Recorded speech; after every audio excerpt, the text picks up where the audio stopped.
My favorite thing as an artist, when I see somebody have that mental hiccup when they're looking at my work and they thought it said one thing and they were so sure, and then they realized it could also mean two or three other things, I think it's a way to change minds. I would be lying to you if I didn't say it's exceptionally difficult sometimes.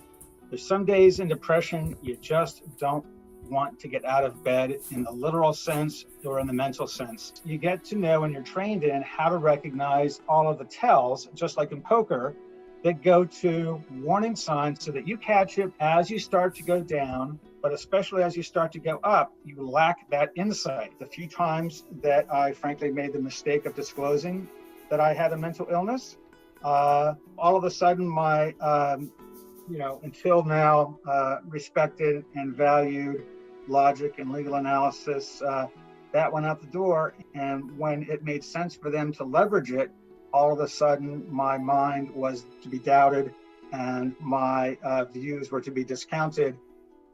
It is devastating to be silenced by an entire culture or an entire group of people, to have anybody try and just diminish and demolish yourself and your sense of self and your credibility and your character just because you happen to have a diagnosable illness.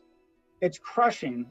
It is scary to care about yourself enough and have enough compassion to rise above the shame and not just the stigma, but it's an absolute decapitation of the self that comes when people marginalize you and treat you as something horrible just because you have a mental illness. People with mental illness get this all the time, and it hurts, and it's hard to rise above. It is as difficult to move forward on as it is the most severe depression. It's also about my experiences as an adult in the society. It's somebody who's tried to look cross-culturally to see what goes on in the world.